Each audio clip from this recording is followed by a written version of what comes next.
allow me to invite the first speaker, who is going to take us through,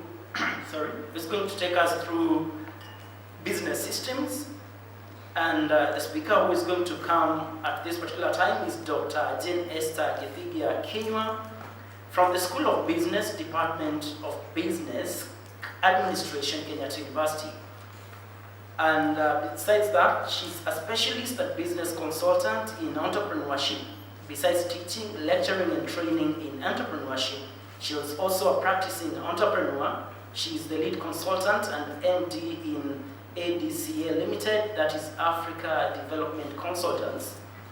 And Dr. Janesther is well versed and has wealth of knowledge in entrepreneurship, which has earned her a trainer for Uwezo Fund, where she has equipped youth and women with entrepreneurial skills for business growth and development. She's trained entrepreneurship for corporates, preparing employees for retirement, among other things. And so, ladies and gentlemen, for the next 10 minutes, we are going to listen to Dr. Janesther Kinyua, and thereafter, we are going to open the floor for discussion. Thank you so much, Dr. Janesther.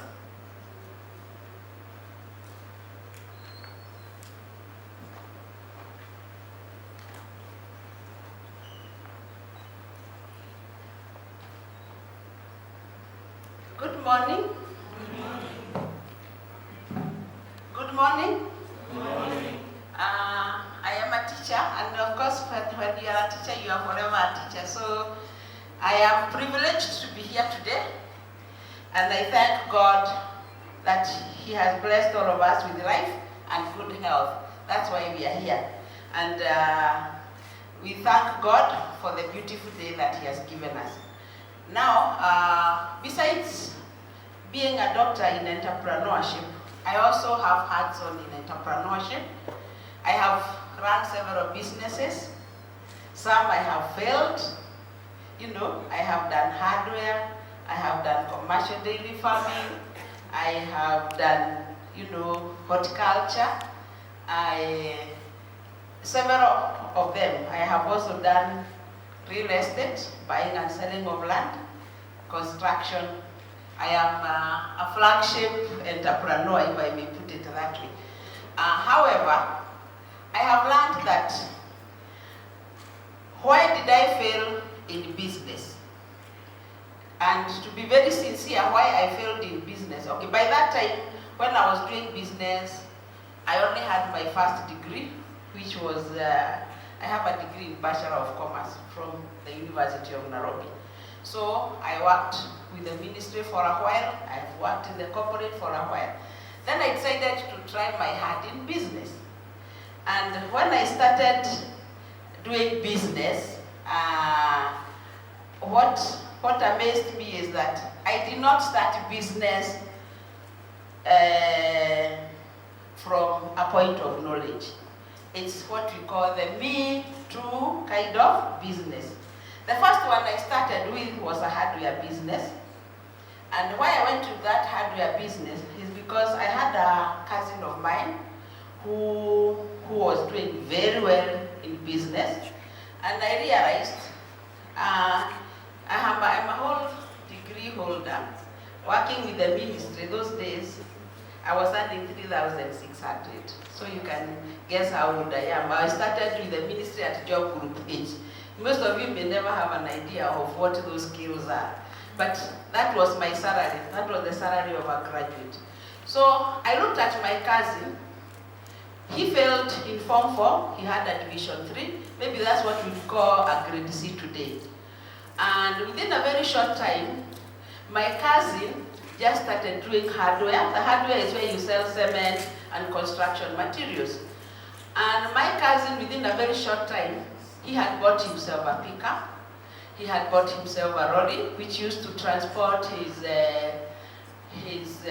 cement from Baburi. Those days, there were only two producers of cement.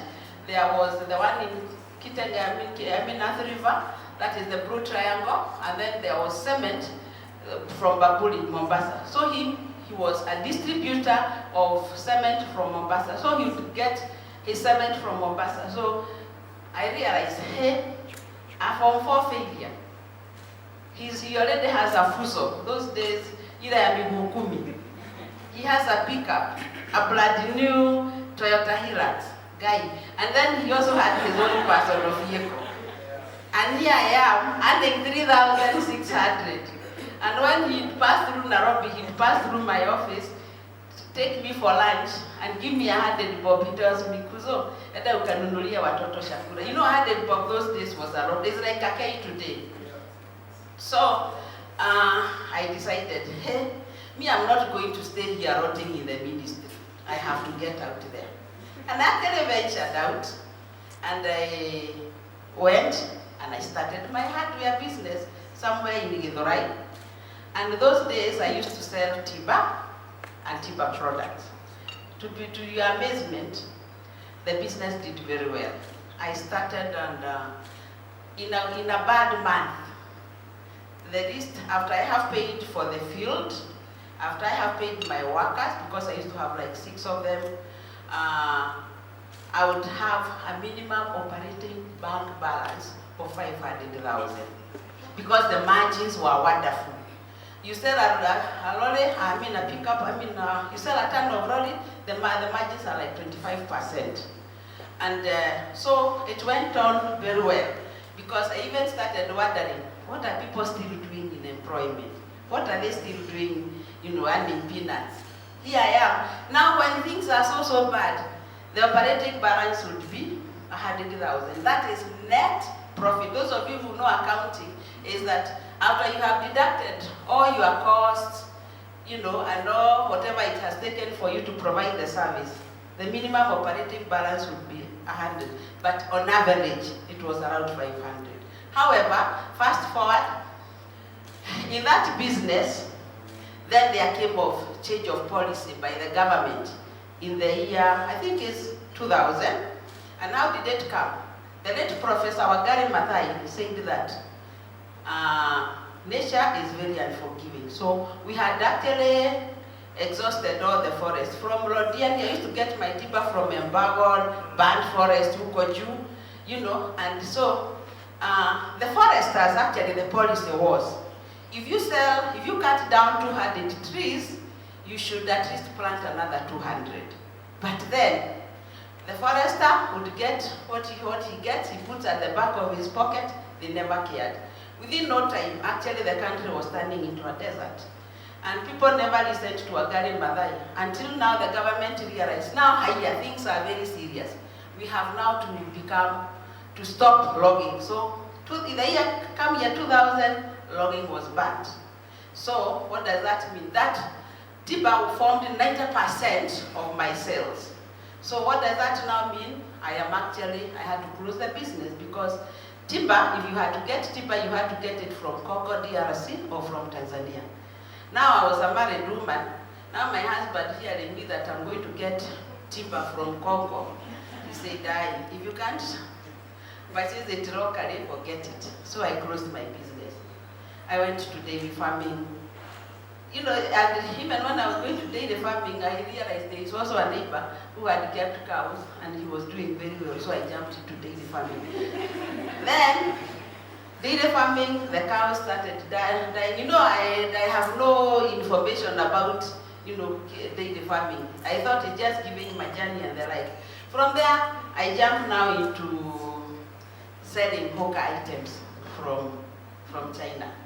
Then those hookah items, when we started, the margin was 25%. It went, then there were some Orias who jumped into the business, and then they brought the money. They would bring a container of maybe one item like handkerchief, sell it at the price we bought it there. Then that one, what happens? I closed. So then I said, Haja, am I going to just sit at home and I have children and family expenses to be met?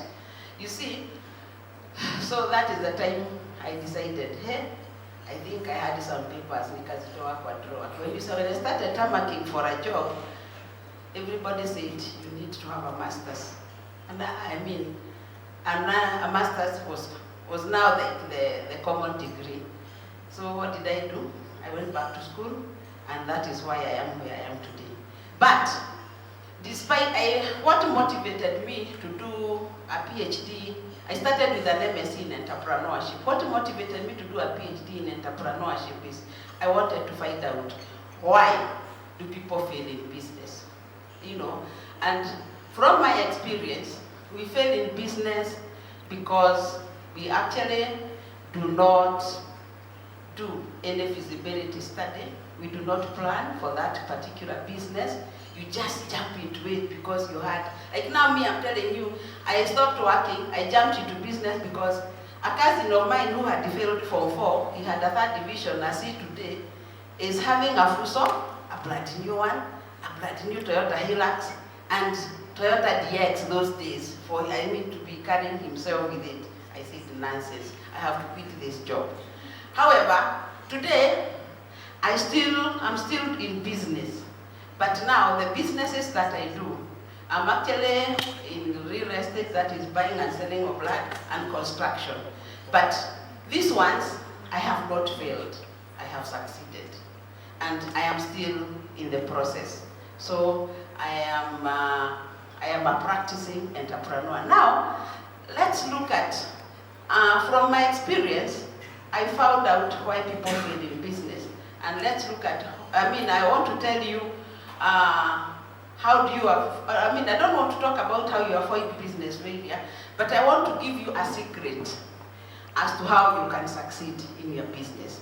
So I think now, Ruth, we can get started.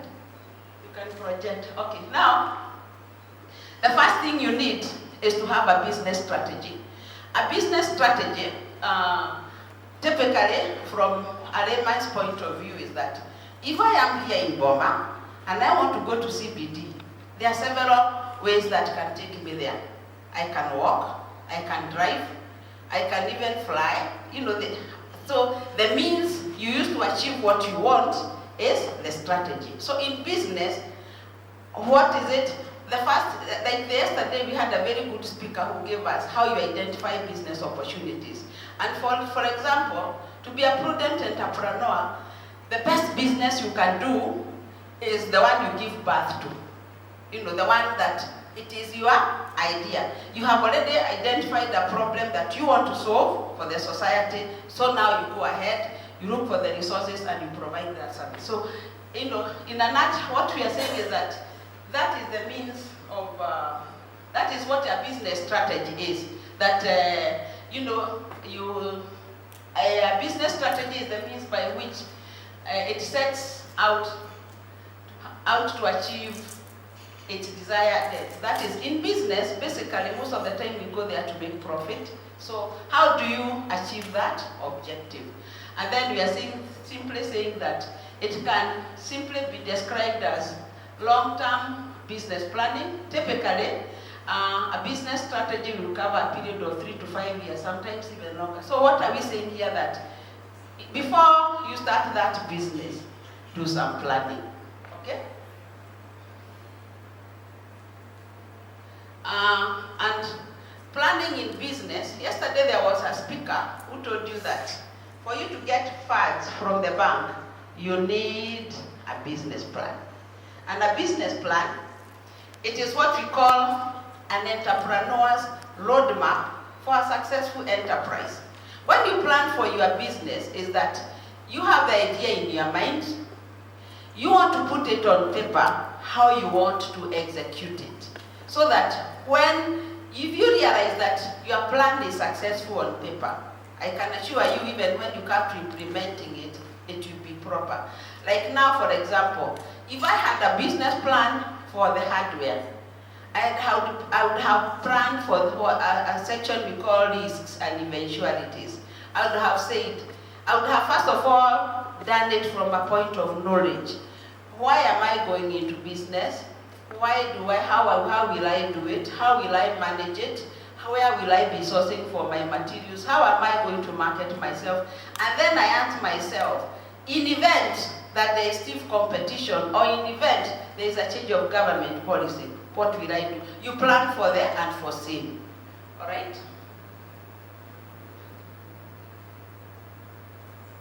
So, and I want to just briefly, because of time, Ruth will send you the presentation. The next thing after you want to do a business plan, there's something. So let's look at what is a business plan first of all. A business plan is a written document that describes in detail how a business, usually a new one, is going to achieve its goal. A business plan lays out a written plan for marketing, financial, and operational viewpoint. That's why I'm telling you it is the entrepreneur's roadmap. Because if you want to go somewhere and you do not know the route, you can take any route that will take you there.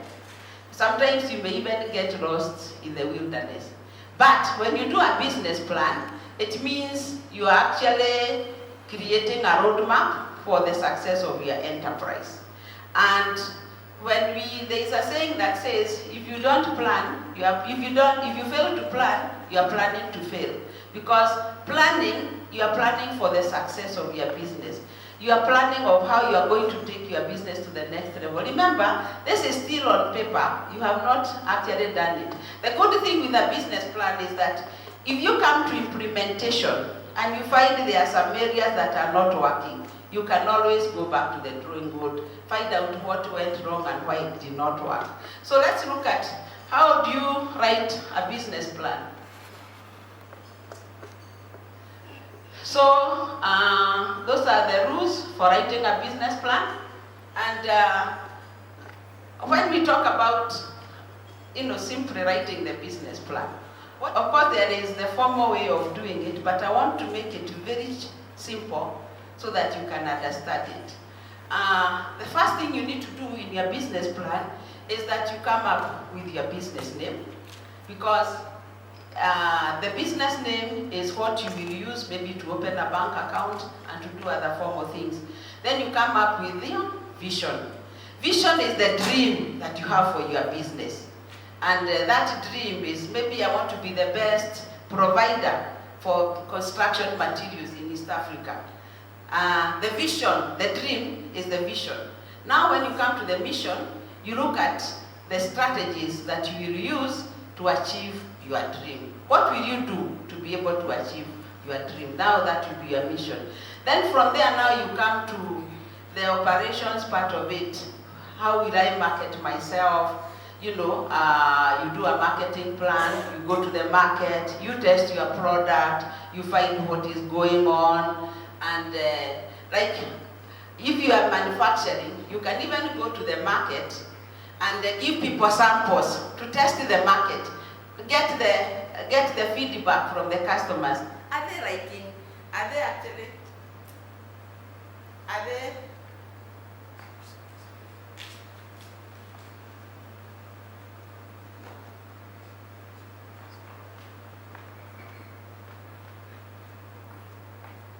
Okay. Are your customers liking your product? So you test that whether they are interested in it, you get a feel of it. That is how you market yourself. And remember, when you test the market, you'll be able to know whether you are dealing with a product which is in demand or not. So start from the market. Find out the problem that you want to solve by providing a product or service. Is there any demand for it? Then from there, you can, after you have tested the market, then you move forward. Okay. Then there are other parts like now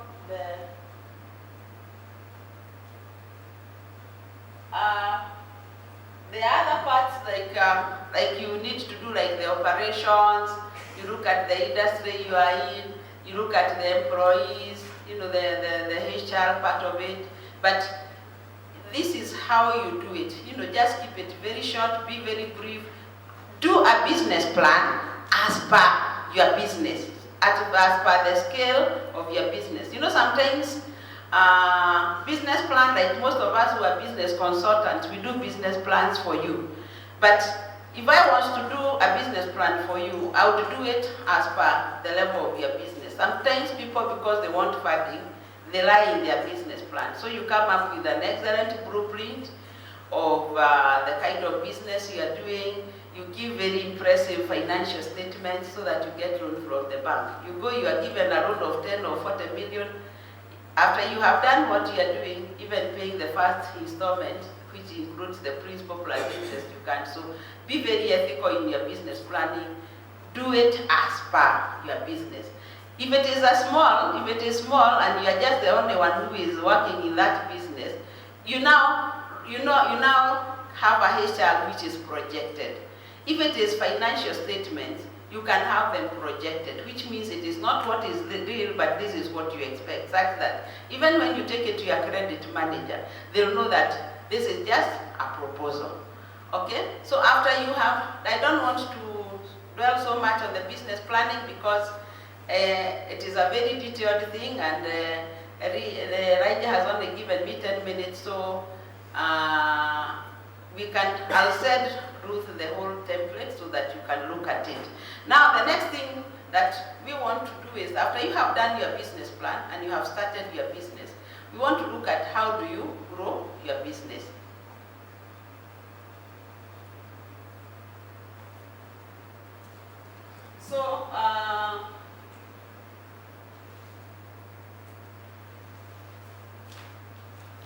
So we'll be looking at 7 steps to grow a business. The first one is you establish your value proposition. What sets you apart? What makes your business unique? Remember, you have already identified the opportunity which is unique. So when you look at your value proposition, is that how special am I? How different am I from the other people? What will make people buy from me and not from my competitors? What will guarantee me customer loyalty? You look at you look at your your product attributes, so that what makes you unique. Ensure that the product, since you are going there to solve a problem, ensure that you do it in a unique way, that it is only customer made for you, such that people will always, if I want bread, I will come to your bakery and not to any other one, because you are unique. So those are the things that you look at. The other thing is that you identify your ideal customers, who will be your customers. Because remember, the moment you identify a business opportunity, it means you have identified some,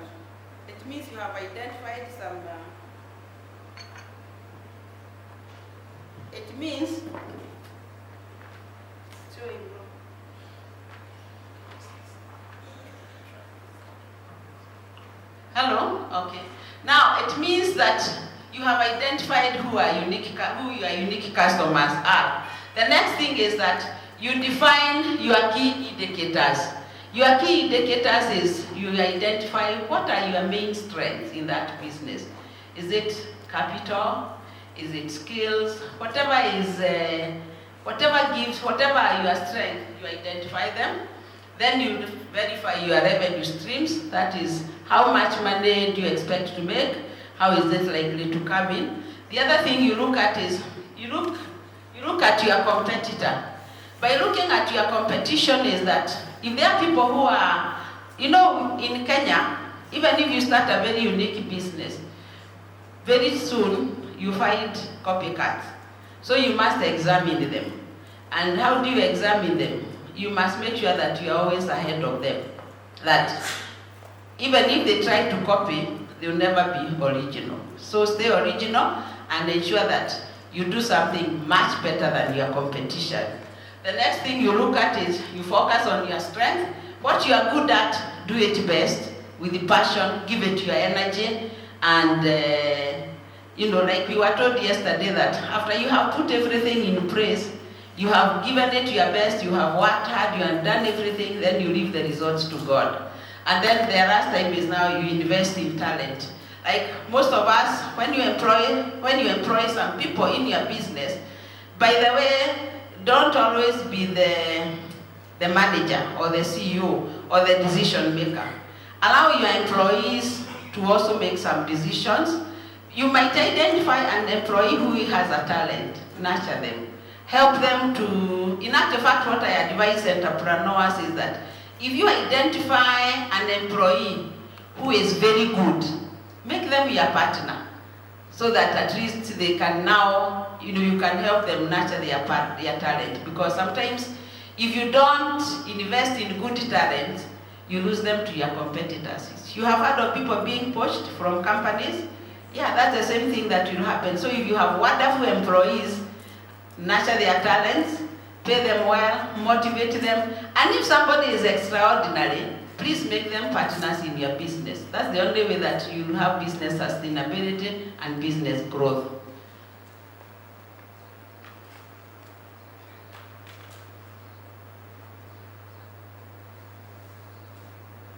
I don't know why it's... Okay, now we look at how to grow your business. The first thing is you penetrate the existing market.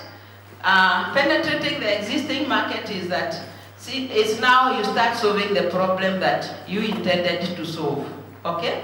You can even venture into new markets, especially if you are dealing with the local market in Kenya, you can decide even to venture into an international market. The next thing is that you ask for referrals. Referrals come through networking. You are told about the results of networking. Actually, a prudent entrepreneur is one who is a good networker. You must network with the people who give you business. You must network with the people who give you referrals. You must network with the people who will add value to your business. The other one is you innovate your product or service. Innovating your product or service is that look for always better ways of providing the product or service. Keep being innovative. You can improve on your branding, your packaging. If it is a service, try to add something extra. Be unique and always improve on your business. Look for better ways of improving it, and through innovation, you will come up with a wonderful product. And that one is the only key. Actually, innovation is the key to business sustainability. Because even when people copy you, be ahead of them, improve on it. If you realize it is one line, you can diversify and go to another one. So innovation is very key. The other one is you participate in trade shows. I'm happy that I can see, you see those people who are exhibiting out there, please try to participate in many trade shows as you can, because it is a way of marketing yourself. It's a way of creating awareness, telling people I am here and this is what I'm doing. So participate in as many as you can. And the other one is you conquer a niche market. Conquering a niche market is making sure that you have really positioned yourself in the customer's mind that when they want that product, they will always come to you. Ensure that you create a wall around the market, that win your customers so well such that even if somebody tries to convince them, they are so loyal to you. They'll keep coming for repeat purchases, repeat buys, so that you have business sustainability. Loyalty of the customer is key, and it's only achieved through niche marketing. The other one is contain your cost. This is actually very easy. Look for the cheapest sources of buying your raw materials. In fact, if you can become a cost leader, the lower you maintain your cost, the more profits you make for yourself, and that is, you're able to beat competition. And then the last one is diversify your products or services. That one helps so that if one line is not making money, the other one will make. And I think that's about all. Once you are there, I think you are in good business. God bless you. Thank you so much.